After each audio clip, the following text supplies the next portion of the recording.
We back like we left something. This week is two peas in a podcast, though. No, we didn't. We didn't change the show. Carmen had unofficial business to take care at the last minute. Hey guys, it's your girl C Love. I have been extremely busy working on my small business exclusive treats. I have been booked for the weekends, so I have been just doing big events and just been super busy. So that's been consuming my Fridays. But we will be back with you guys next week with new topics, so you guys can tune in and let us know what you guys think. And can't wait to see you guys. Miss ya, love ya, But bye. we're gonna roll with the show because it's good and we miss you guys. So welcome back, the homie Mike Lowry, What's up, y'all? Trinity team, and our girl C Love will be back, just not this week. Hey guys. So the very first topic that we gonna get into, unless you guys been under a rock, you saw Carmelo Anthony was indicted, and not just indicted, but indicted on first degree murder, which blew my mind. The indictment not so much because I know the world that we live in, that race does plays a part, like I always say. Not a major part in how we act and how we grew up and all of that stuff, but I knew in today's society, the agenda that they push, I knew he was gonna get indicted. But I was thinking more second degree murder, more manslaughter, Manslaughter, something to right? that Now with effect. some breaking news that was first reported this afternoon by JD Miles online at cbsnewstexas.com. A Collin County grand jury has now indicted Carmelo Anthony. He is accused of killing another high school student at a track meet. The story has generated national interest, and our JD is live at the Collin County Courthouse, where he's been gathering reaction to this decision. JD. Karen and Ken, Collin County District Attorney Greg Willis says his office has been presenting evidence for weeks to a grand jury panel here and asked that panel to return an indictment of first-degree murder on Carmelo Anthony, which they did today. Now, we know that this case has struck a deep nerve here in Collin County and beyond, and that's understandable. When something like this happens at a school event, it shakes people to the core. But let's remember that the justice system works best when it moves with steadiness and principle. That's what we're committed to, and that's what this case deserves. Willis delivered that video statement after the indictment was handed down. A first-degree murder charge carries a 5 to 99 years or life in prison sentence if convicted. Carmelo Anthony is accused of fatally stabbing Austin Metcalf during a track meet inside a stadium where both of their Frisco ISD high school teams were participating. Anthony told police he acted in self-defense and was provoked by Metcalf during an altercation that preceded the stabbing. Anthony's attorney emphasized his plans to use that defense in a video statement released earlier today. Self-defense is a fundamental right guaranteed every American. The law is clear.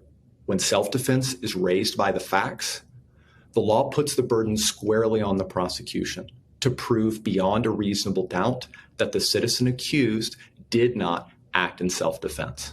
The father of Austin Metcalf issued a statement to us which says, "I am pleased that we are moving forward with the first-degree murder indictment. It now goes into the court system. I fully believe that justice will be served for Austin Metcalf. I look forward to the forthcoming trial, but it will never bring my son back." I'm told the next step in this legal process will be assigning a judge to the case, and that could happen tomorrow when we expect to get a copy of the indictment. That judge will then decide on when to set an initial appearance for Carmelo Anthony, and that could be days, could be weeks, it could even be months. And as far as a trial date, I'm told that could be well into 2026. Live in McKinney, JD Miles, CBS News, Texas. Right. Yeah. But first degree murder blew my mind, man. So what's your thoughts on that? Like you said, a race plays a part of that. Like, I'm not surprised, but I just hope they have a good lawyer to help them out. That's all I'm wishing for. But I ain't really surprised. But I don't know the true story again, like what went on. But a lot of people saying that he had a knife. But I heard that he had a cleat cleaner, So you know, Uh like huh. when you run track or when you play sports like football or soccer, you wear cleats.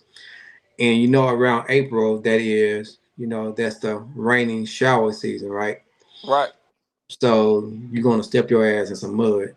So he had a cleaner to clean those cleats, like all the mud off. That's what I heard. That's what Hmm. he had in his hand when he killed the I've got the guy named Austin. Yeah. Yeah, that's what I heard he had. If he did had that, if he did if that's what he did had, and then I feel like that should help him a little bit. But most folks saying that he had a knife. You know, like I mean, you can't have no knife in no track meet. Right. You So the knife, because they'll say that he went there for trouble if he went there with the knife. exactly. Yeah. Yes. Right. Yes. Versus the Versus cleat cleaner where it plays because you're cleaning your cleats. right. Yes. Yeah. Because they can get very muddy when you're out there walking and running all in the grass when it rains, especially in Texas. You know how it be Right. all Hmm. muddy and stuff. Yeah.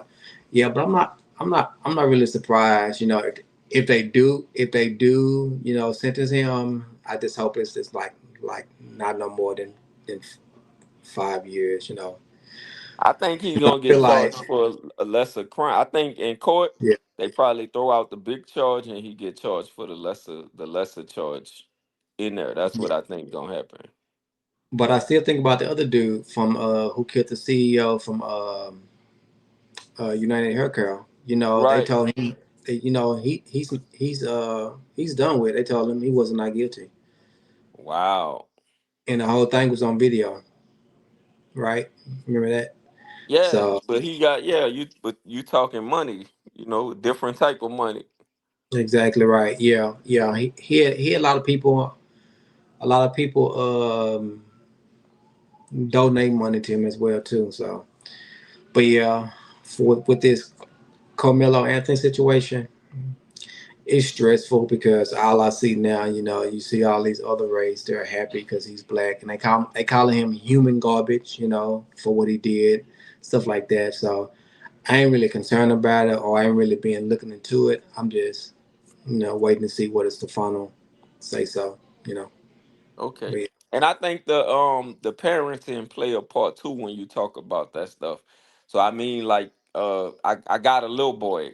I got a daughter Mhm. too, but I got a son. So it's on me to teach my son about bullying, how to respond to bullying, how to not to Mhm. respond, how to not put your hands on someone, but if someone put their hands on you, make sure that they don't put their hand on nobody else Mhm. after. Not to the point of Right, killing them, but defend Mhm. yourself. You know what I mean?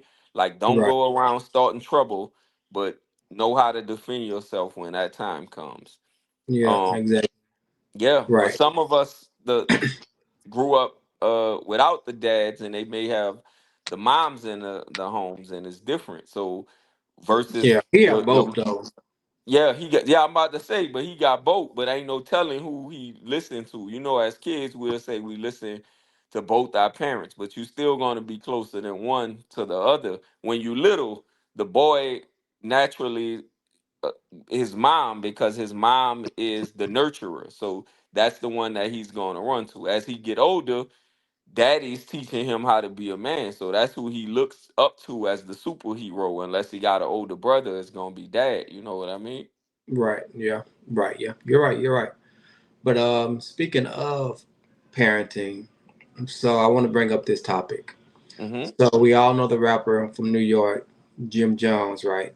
Yeah, balling. Oh, go Right. ahead. Yeah, Jim Jones. So Jim Jones, who was recently on someone podcast, and on the podcast, he talked about that his mom taught him how to kiss, right? So the Yeah, I host of saw the that. podcast asked him, you know, like, did your mom you let your mom tongue kiss you? You know, to me, to me, that's disgusting. You know what I'm What saying? did your mom tell you about sex when you were young? She told me everything about sex. Like She what? told me my My first parents never condoms, told me. shit like that. My mom taught me how to kiss when I was younger. What did she tell you to do? She told me how to tongue kiss when I was younger. Like what's the instructions? It wasn't no instruction. She showed me with her mouth. Like She kissed you? It's my mother. No, I'm just I okay. love My it. parents never. My parents barely kissed me on the cheek. No, So my mom just used stopped she kissing my showed me son how on the to she mouth. showed me how to tongue kiss when I was younger. Remember, my mom's was 17. She's a baby. Look at all the babies that's Yeah. having I was babies now, 15 when I had my and daughter. look how they act with their babies. It's like We they like have a little besties. sister or a little brother Yeah, you more grow than up they with had. them. Than Did you their think child. tongue kissing was nasty at first? Because the first time somebody tried to tongue kiss me, I thought it was so disgusting. The first time I tongue kissed a girl, You know, yeah. to me, you know, that's disgusting. You know what I'm saying? Yeah, that's That ain't parenting. incest, right? Right. That's prime time Yeah. for incest. Exactly. You know, and then, you know, he was all chill about it. You know, he was saying, that's my mother. You know what I'm saying? Even though that's your mother, but you know, like some shit crossed the borderline, you know, that you shouldn't do to your child, right? Right. Because that's straight up disturbing. So my question that I want to ask about that, you know, follow, you know, for those who are parents and those who are not parents, you know, like what's something that you've seen parents do to their children that question you if they are really fit for parenting? Like for an example, you know, like in the black household, you know how our parents used to make us eat all our food, even if we full or even if there's something that we don't like, they'll say you need to eat your food, you know, before you leave the Right. table. Right, yeah. So like me as an adult, like that I don't do that to my son because I feel like, you know, just like me, there are some foods that I don't like, and I understand that there's some foods that he don't like. So what he don't like, I won't force him to eat. You know what I'm saying? Because I feel like Mhm. that's not good parenting. But yeah, I just wanted your opinion. Like, what's something that you see parents do today that you feel like they make you think like that's not they don't fit to be a good parent. Especially in a black household, I think we are prone to violence because, like, that's what we're taught, and they do it. Not the ones that do it directly. So I ain't talking about just growing up in the hood saying fight this one, shoot that one. I'm Yeah, saying the whippings. Now it's okay to discipline, but back then when we were growing up, you go get a switch, you get hit with a spoon, whatever the parents had their hand in. There was no such thing as child abuse. yeah. Uh, The switch, whatever minimum they days. had, yeah, you was getting hit with it, and it's because they grandparents did it to them. But you do that now, and it is a form of abuse, but you don't really think about it Right, like like they that. call it Yeah, minute. Right, yeah, and it's like, dang, that's why I snap. That's why I do the things I do. If you cuss, I'm gonna wash your mouth out with soap. My grandmother used to say this all the time. Or somebody yeah, say you cuss, you put soap in a child mouth now where they got it burned, boy. It's a wrap. They come and get that kid, and you going to jail. yeah. But now, right, but now you understand also like now this new generation, they Right? soft, bro. Yeah, And it's I not agree. and it's not just about discipline. They soft, like, and they soft because let me tell you this because I seen a video. Okay, so let me rewind. So back in the day, as kids, you know, we was rough. You know what I'm saying? We used to jump off. We used to get on swings and jump off and see who can go the Right, farthest. Be on merry-go-rounds, you know, holding tight on that motherfucker. You know what I'm saying? While right. I swing, you know, looking at the sky, being all dizzy and stuff. But nowadays, kids can't do that, right? Because I seen a video where this father put his son on one of those swings, and then he had twisted around, and then he let it go, and the ball was just crying. You know what I'm saying? But back in the day, for us, they used to be a blast. You know what I'm saying? Right, So like, right. right. So they not really tough how we were back in the day. You know what I'm saying? So Yeah, uh, because they were brought up differently, like inside kids, the video mhm, games, yes, and that plays a they factor. yeah, simple stuff. Even the fighting, like get your hands up. Like what was the like the Friday movie? They clown John with the spoon, but it's the truth. Say you win Mm. some, you lose You some. lose some, right? Now you go beat up one of them YNs, so they coming through with the switches and all that stuff because they don't know how to fight, so you're scared to Exactly. get beat up. Right. Yep. Soft. Like I said, they getting soft, and that all and some of that, most of that comes to parenting too. But also, like you said, like you know, the violence. You know, they listen to all this music. They be influenced by these other people. So yeah, that all plays a factor to it. And I want to talk about something else because talking about the black communities and like I said, all the stuff we do, and we don't think about it until later, like subconsciously. But I truly believe that's why they prone to violence because all the stuff coming hand down from grandparents, great grandparents. So Hmm. Tyler Perry, he fit these stereotypes too. So I ain't talking about just his rainbow allegations and charges that came up lately, but his movie, the movie Straw. So Oh I yeah, don't oh like, yeah. yeah, I don't like how he always got like the black man as the like a strong black man can't be a lead in his movies. The strong black man is always the villain, and is always the he got like a love hate relationship with the black woman too. I mean, Maybe that's mhm. something internal that he's struggling with. But I want to know what you think about this movie Straw. No, I feel like that happens. That happens in today's world. Like I get what you're saying, but in that movie, you see how men can be controlling to a woman.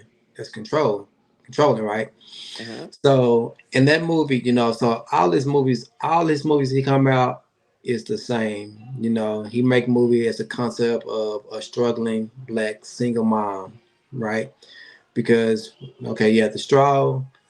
What was the other movie you had with it was with Angela Basket where she had her son playing basketball and the dad making Oh, 25. Meet the Browns, Exactly. Same situation, right? right? Different concept, same situation. You got a struggling mama with kids, and all this, can't looking for a job. But based on the Straw movie, um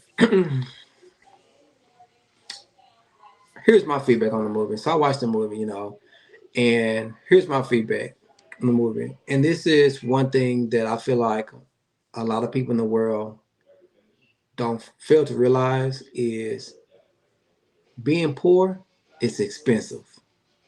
Now, that was one of the quotes that one of the old ladies said in the movie at the bank. Right, Being poor is expensive. Now, that quote probably went over a lot of people's head. Okay. So, what she mean by that is, so you are poor, right? You get paid. Even though you're getting paid, what you're doing is you trying your best to catch up on bills and all this debt, but it's still not enough because you're still struggling and you're still drowning. So it's harder when you're poor to get back on your feet because you're trying to play catch up, you right. know, and that's exactly what you see in the movie with what was her name? Janaya. Taraji. Well, yeah, Taraji, yeah, but her name was Janaya, right? Hmm. And all she was trying to do is to get that check so she can take care of her child because her child had an illness, a illness issue, whatever. Right, And all of her boss or store manager, whatever it was to her, had to do was give her that check. But he was being controlling. Oh, I'm gonna mail it to you because you got fired. So technically, you're supposed to mail a person check. You're supposed to mail their next check, but not the check the check that's already there because this was exactly payday, and the check was at her desk. So all they had to do was give her a check, and everything would have been fine. But right. instead, she lost the house, lost a child, all that. And then the bank rep. Now I understand when it comes to bank, you got to follow those policies. You know what I'm saying? But all she had to do was talk to her boss. You know what I'm saying? Because you And see cash her the at the check. bank. Yeah, Yeah, you see her every day. You can tell she's struggling. Like, come on, man. You can look at her face. All she's trying to do is cash a check and take her to daughter. But every job, they have a person that act just like her, right or I'm wrong. no, Every you job, right. yeah, they have a person just like that person who does that. They take their job too serious. You know what I'm saying?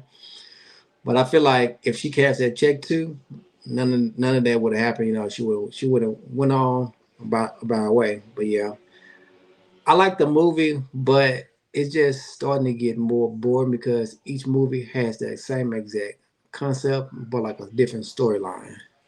So what I did like about it was the mental health part, because she had lost her kid at the end. Of all the other stuff happened and would have been avoided had they done that, but in the end, she had lost her kid the day before, and all that other stuff still happened. But like she basically lost her mind because the mental health, the struggle, not just the child, but like you said, the all the other stuff, growing up poor, the dude Hmm. leaving, raising the child being sick, and her trying to take care of the child without health insurance and all of that stuff. So that part I do get, and like I said, I like how he highlight those things, but I still think poverty is like a mind state. So It what I is. mean by that, yeah, if you go state to state, why are people in those positions? Now, I'm not saying that nobody wakes up and say, I want to be poor. That's not what I'm saying. But I'm saying if you dropped out in the sixth, seventh grade, it's still not too late, but shame and pride, you don't want to go get a GED. You don't want to go to a trade school. You don't want to go take remedial college courses and then move forward. Like you can get past that stuff. It's just steps that you got to do to get past it, and it is hard, especially if you got children, but it's a continuous cycle. So being poor is a mind state versus somebody that would say, you know what? Is I know it's hard, but even if I'm doing night school when my kids go to sleep, it's gonna be hard, but this is what I gotta do for the next 2 years or the next 4 years. I gotta put my baby to sleep and I gotta stay up an extra 3 or 4 hours until these college courses are done and I got my degree and I could get a better job. Because the lack of education is what causes the poverty. If you got a better education, then you're gonna be in a better economic situation. Because the way the world's going now, even people with money living paycheck to paycheck. Hmm. Yeah, I agree. It's more. It's. But I agree. Yeah, it's more to it though. I just don't know how to explain it. What the prophet Hmm. said. I don't know how to explain it, but it's more. Like going back to where when we can first get jobs. It's more of a mindset. I just don't know how to explain it. Right. Like But like they I said, even yeah. that something simple as updating a resume, and I had to get myself out of that habit too. And I have a bachelor's degree, and it's like I still, if you're not tweaking your craft and still learning, you're gonna be stagnant. So if we stagnant with associate's degrees and bachelor's degrees, some people even stagnant at a master's. They don't want to go any further. Whatever the case, they don't want to learn that new. You feel you've been going to school for 12 years, 14 years. Then this is my peaking point. I'm ready to get to the money. So imagine being stagnant with just a high school diploma or just a GED, or you ain't got none of that, and now you stuck in this position. It's like, okay, I accept defeat. This is what I want to do, and I said I understand the YNs. I'm not making excuses for them, but What you nobody mean? wakes up saying, I want to be a drug dealer. I want to rob somebody. It was Oh stuff yeah. that was handed down to them, and they accepted that mindset, which is why they moved the way they moved. Yes. Right. Yeah. Uh huh. I agree. Yeah. Yep. That's also part of what I was trying to say. I just don't know how to explain it right now. Yeah. I don't really want to explain it on here, but yeah, it's more to it. Like I can go way back, but I don't really want to deep Yeah, dive deep I into it got yet. you. Because I heard it before too, like somebody broke it down like psychological slavery. Like the mindset come from that. We never got out of it. Even something as simple as the public school system. Like Mm. Even if the right. Yeah, you're right. I was gonna say even then when they did get out of slavery, they couldn't get no job because who wanted to hire them? right, you was gonna go get a job basically doing the same stuff you was doing before. Exactly. Exactly. Yes. It's more almost physical and hands-on. Hmm. And like they say, you go look at the public school system, man, they don't have the same books. They don't even have the same computers. I remember when that stuff first came out, man. I remember before I got kicked out of high school, I was in the 10th grade and they'll have these computers that they would call learning centers. And I'm like, yo, what's that for? Oh, in case they'll say, hey, in case somebody come through. I'm like, wait, so is that for looks, for show, but you don't want the kids to touch it? Nah, I don't want them to mess up the computer. Well, why would you got computer learning class, but they can't learn the computers? Like, that's crazy to me, man. And Yeah. I remember that then, and I'm like, yo, that you talking early 2000s, but so you look now, and it's like, well, I know the public school system got to be better. Nope, It's still some of the same stuff going on. They getting secondhand books, they getting secondhand education. They worrying about these hood fights when they go there. Like that's what's more known, your neighborhood and repping and being cool and all of this stuff. So if you don't play sports and you got peer pressure, you're gonna default to that other stuff. Yep, that's also a mindset too. How parents, because parents be like, "Oh, I want to make sure my son plays sports so he can get us out the hood." Right. Like and that's not the only way you can get them out. But like you said, they think about what happened in their past, and it's just still in their mind. But they not thinking outside the box of other ways to get out. So yeah, it's that mindset. But yeah, you nailed some of it. What I was thinking, but I just didn't want to. I just don't want to go deep into it because we be talking all day about it. But yeah. No, I know, man, and I got you because I want to highlight you for a minute too because I know we did a one on one and we're gonna do a newer one and bring everybody back up to speed again for those that don't know as well. But you the reason that I got into the YouTube, into the business, into all of that stuff because when I met you, I was going through my own road to Damascus Right. and I had went through hell. And you offered me to stay over there by you. I just had too much pride. You was like, yo, I had my daughter, but you taught me the electronic game and was like, look, I'm gonna teach you how to do this. I put this in your name, ABCD. While we started the bounce of the South, like you were the glue and the brains behind all of that stuff. So my question to you, because I know you grew up in the hood in Oak Cliff, how did you yourself get not adapt the typical Oak Cliff mindset and you got the mindset of a genius? So how did you break away from Oak Cliff to where you are now? Uh, two things. Movies. You know, most people they say, "Oh, movies don't teach you how to be something in life." Movies Mm-hmm. actually do. So watching, even though movies are not real, but those scenarios does happen in real life. You get what I'm saying? Because movies Mm-hmm. they show you things that happen in real life, even though what's happening in the movie is not real. So those, like for an example, like the movie with Will Smith. Uh, With his son? yeah, Pursuit Life of Happiness. Yeah. That movie was an eye opener to me. You know what I'm saying? So that's something that I told myself that I never want to happen to me. So of course, you're gonna come harder and come stronger, to avoid that Right. situation. Especially being a black person because you in the hood, ain't nothing in the fucking hood but guns and bullets. You know what I'm saying? Mm-hmm. So movies, also church. I just go to church every day. You know what I'm saying? So reading the Bible, those things help me too. Reading the whole book of Genesis. That pretty much helped me to determine the type of man I want to be. I want a man. I want a family and a wife and a Right, son right, right. and a dog. Which I got. I got all that now. You know what I'm saying? So that too. But also, when I was in the hood, you know, I didn't. I wasn't no spoiled. I wasn't. I wish I was a spoiled kid, like a spoiled child, like a lot of kids are. But I ain't have shit. Mm-hmm. So like, I used to sell. Back in the day, they had those little Debbie snacks. They used to be Snack like cakes, 250. yeah. Yeah, they used to be like 250. The big ones, 250. Right.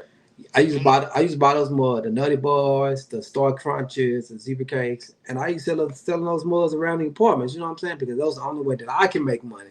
You know what I'm saying? Because there's things that I wanted that I couldn't get as a child. Because we Right. had money for it. So my way was I'm either at church helping them, clean the church, mop the floors, or get ready, for baptism. Whoever getting baptized, I just go inside there, clean it up, or put water, anything to get money. You know what I'm saying? Right. Keep it in my pocket. But like after that, like once I got like in high school, I started selling like chocolate candies. Even though I had my first job, but as a kid, I learned it in fourth grade, how to save money because there's things that I wanted, so I had to save up for it, and that's pretty much taught me how to do management skills, how to do business, stuff like that. So that's shit, yeah, shit. That's how I learned. Okay. Yeah, things I wanted, I had to get it for myself. I don't know, man. But yeah, So y'all hear that? This man grew up in Oak Cliff, and I'm telling you, as somebody that's older than him, he gave me the game on how to get back on my feet because I had a whole different mindset, and he pulled me in and was like, "Look, this what we gonna do. This what we gonna make happen." And what he showed me, that money was coming just like drugs, but faster, and it was legit, and man, nobody couldn't touch it, and it was all. And from there it was like, okay, this is our next move. Okay, this is our next move. This is our next move. And right now we still got the cheapest bounce houses in DFW. Ain't nobody cheaper than the prices that we have, and we hands on coming to your spot by ourselves, and we add new equipment damn near every month. I'm still thinking about the electronics when you said the money was coming fast. When Hmm. first I said no, boy, Right. that was Couldn't keep booming. them. Boy, I was stressed like a mud. But that, like you said, that money was coming. You know, you're getting invoice payment. Like, God, dang. But yeah, Yeah, I any remember them things coming in bulks and being gone the next day. Like, man, anybody can do that. It's just all in your mind. It's just like you said, it's a mindset thing. You just gotta think outside the box. It's easy. What did Jesus say on this song? It's like a scavenger hunt. You just gotta find. You know what I'm saying? right? That's all it Gotta is. find what work for you. Yeah, Supply and demand, baby. Supply and that's demand. that's all it is. Anybody rich, you just gotta find it. It's in your mind. That's all it is. Yeah, but yeah, yep. That's how that shit lead me here today. 25-year-old, got my first house, 800 credit score. What black person who had it? You know what I'm saying? Yeah, I remember. I remember you Yeah, first got the crib. I said, man, what he doing? You said, oh man, this is my house. yeah. That's all it is. Anybody can do it. And if you listen, anybody can do it. You just gotta put it to your mind. That's all it is. Yeah. And because I was coming from the situation that I was coming from, and I was like, I said, man, I want to get on my feet. So it had been a long time, and I'm gonna just be 100% honest with y'all. It had been a long time since I saw money coming in like that. And then bro still wouldn't let me mess it up. And he the little bro. He was like, look, just like you, I want you to apply to what you was gonna do out there to here. So that going back on the re-up. So don't go spend it. We gonna Yeah. get Oh more yeah. product. Oh yeah. I remember that. Yeah, bro. I had to get on your butt about that. I like, bro, don't spend that shit. I remember that. Yeah, Yep. man, because I was in a hiatus for a long time, But but but that's our community though. Like as a black community, our parents don't teach us that. right. But I learned that in fifth grade because I wanted my first game system, which was a PS1. Hmm. So I had to save up my money to buy it. You know what I'm saying? So that's how I got the concept of managing money because I wanted something, so I had to use all my strength and not spend it. So after that, man, it was over. That money management, saving, and all that. Like now I'm a beast in it all because of that. Something I wanted and I had to work hard for. I had to use my strength to save up for it. But doing that as a child, I got used to it. So now it's like ABC to me. But yeah, just like with financial credit, because like now when people get credit cards, they be ready to splurge that boy. You know what I'm Yeah, saying? But max it out. Like what? I got a $5,000 limit. I'm about to go spend all 5 grand. exactly, and that's because none of that was taught to us. So think about it. If that was taught to us in school or by our parents, none of that would happen. But like you said, that all because of our mindset. Yeah. Yeah. Well, thank y'all for rocking with us this week. Coleman will be back next week. Not only did you get the topics, you got the game on how to break the mindset. So we're gonna leave y'all with that. And those that are in the DFW area, I want you to look at Bounce Us Out and look at what we offering right now. In DFW, Dallas Fort Worth. We so official. All you have to do is put us in your Google search bar and hit enter, and you Bounce of the South will come right up. Yes, I said Google search bar. We have 5 stars. We're an official business, And everyone in the DFW says we are cheaper than the competition. Don't take my word for it. Just go Google it. So until next week, 3 Ps in a Pod podcast. Love you guys. And we will be back with C Love next week. Until then, have a blessed day, be prosperous, and enjoy yourselves.